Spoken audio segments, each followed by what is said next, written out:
I always thought that it's really bad to win lottery. That's why I never play lotteries, because I don't want to win. I don't like this idea of unearned money. It makes you fraud, because if you win millions of dollars, it's not you. It's not your money, and you just fake. You create illusion of wealth, because true wealth, when you make your own money, when you buy a car or a house or a luxurious lifestyle with your own money that you really made, because in some sense you projecting your ability across the possession you have. That makes sense. But that's why people who actually make their money usually have very timid lifestyle.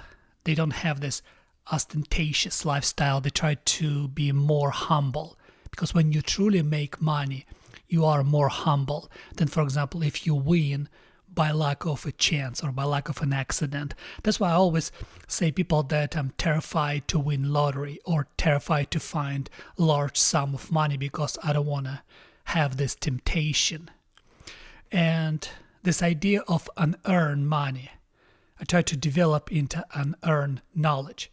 When you read a book, for example, you grind through the pages, especially real books like great thinkers, and you try to grind through those pages, through the paragraphs, and often you don't understand many things because the thought is so dense and the information is so compressed into these words, and it takes you a while to figure this out, to digest, but you keep grinding again and again and again and again, and often you need many times to read the same book again and again to be able to understand, to be able to digest properly the information this book contains.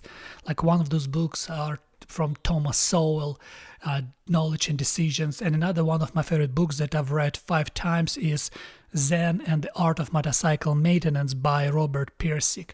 I've read that book like 5 times because I needed to understand what he meant, and I'm still going to read it again because I noticed on a certain point of your life a real work tastes differently, because you discover new things when you read this book again, like for example in a year or 2, because you are a different person, and when you are a different person you discover different things in the same material. And what it does when you read these complicated books, they have this rigid structure, rigid frame that you have to fit yourself in, because it's not gonna adapt for you. It's not gonna do nothing. It's just there. It's already been created.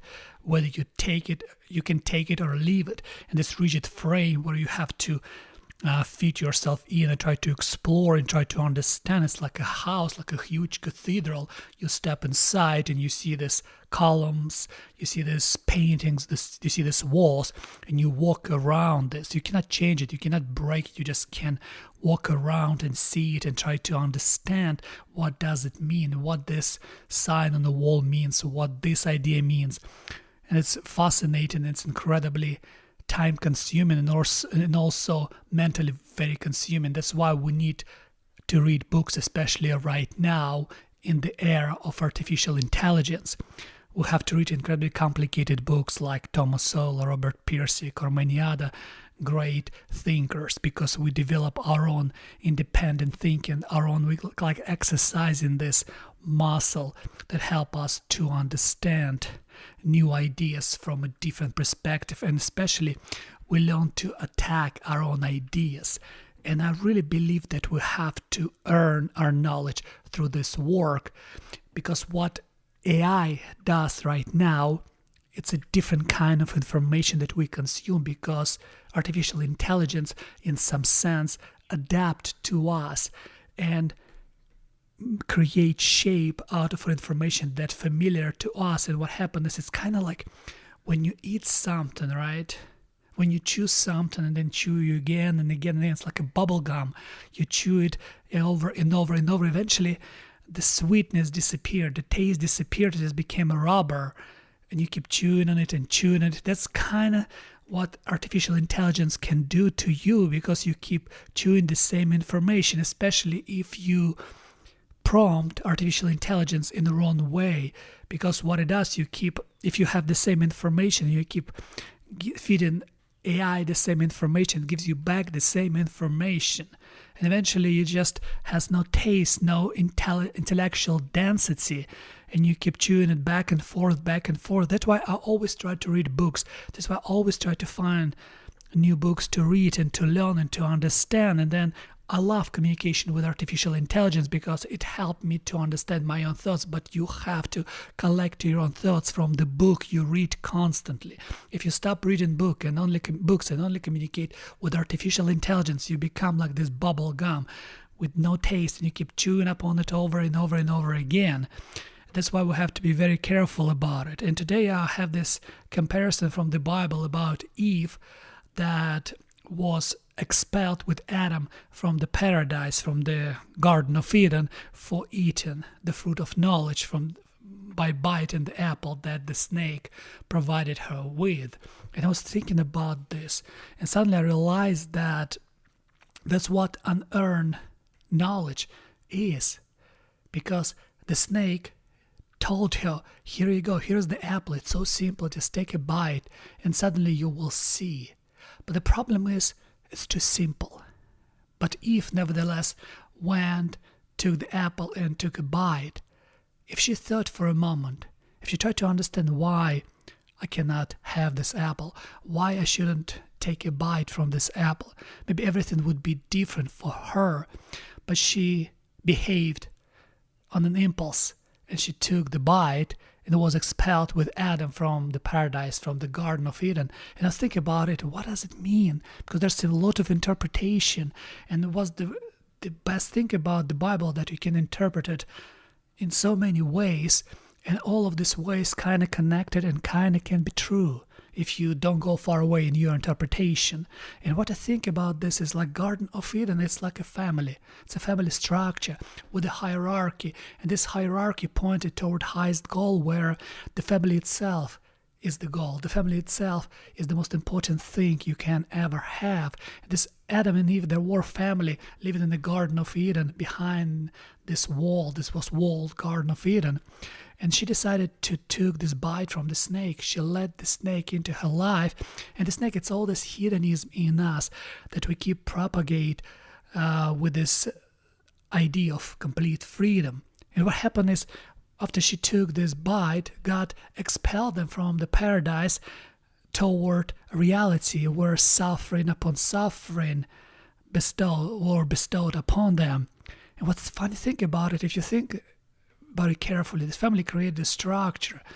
Like if you have family, if you have a wife or you have a husband, you still have certain things that you would like to explore, but you have to sacrifice those things because you have to earn this idea of family. And earn something means sacrifice something. We always have to sacrifice something for something. There's no victories. There's only trade-offs. You have to always trade something for something. And you cannot have it both. And if you look now, what's happening now in the world, the snake turned into algorithm. And now we have the same continuation. Women turning themselves into products, go on OnlyFans and sell themselves, because it's the simple way. It's the simple way to make money, the simple way to get some fame. You look at this video on TikTok and you have no idea what's happening. Parents keep showing off their kids, and they create these videos that make no sense because those videos don't share information. Those videos even don't share talent. They just ridiculous and make no sense at all. But that's the fruit that the snake gave to Eve. The simple fruit. Just take a bite and you'll see what happened. Your life would change. And the same with the man who keep consuming this product that women turned themselves into: pornography, OnlyFans, and many other things. We became enslaved by the algorithm because we keep chasing unearned pleasures, unearned knowledge. Because everything you don't earn is a bad thing in the long run, especially. Nothing good comes easy because good thing takes some time. You have to fight against this idea that I want everything now and fast, because it's not the point. And I think we have to understand this in the way that unearned knowledge, what happened to unearned knowledge? It creates ideology because people, they feel something and they assume what they feel is true, is right. They don't try to reason about their feelings. They know these things are bad. They never question why they think those things are bad. They never question about a lot of gray areas around those things they believe in. They just assume because they heard someone told them that those things are bad, and they feel this virtue within themselves, this self-righteous feelings that are incredibly attractive. And they decided, okay, I feel therefore it's right, and then I'm ready to fight for it. And that's why when you try to make an argument with those people, they become incredibly insultive. They attack you, not your idea, because you attack their ideas. You try to stress their ideas. You try to understand how good they understand their own ideas behind which they ready almost to lie their life down. You try to understand, okay, let me attack your idea. Let me think where I can find some weak moments and we can discuss it. But these people refuse to do so because they never thought those ideas through. They just feel about those ideas. And the problem with this, when you feel about those ideas, you never ask why. But what you know how. You know how you can defend them. And usually you can defend them only through force, only through the violence that you bestow upon other people who dare to question your idea. And that's what we have now in the world. And I think it's such an thing came from this algorithm that keep propagating across the social media, the simplistic way of seeing the world that make no sense, because you have to labor to earn knowledge. You have to labor very hard to understand your own idea, why you think the way you think. You have to always question yourself, why would I think this way and not the other way? Once you develop this perception of the world where you always question things, you would be very careful in expressing your hate or anger, because you don't have hate nor anger because you understand why you would feel this way. And once you understand why would you feel this way, you actually stop feeling it because it's very unproductive.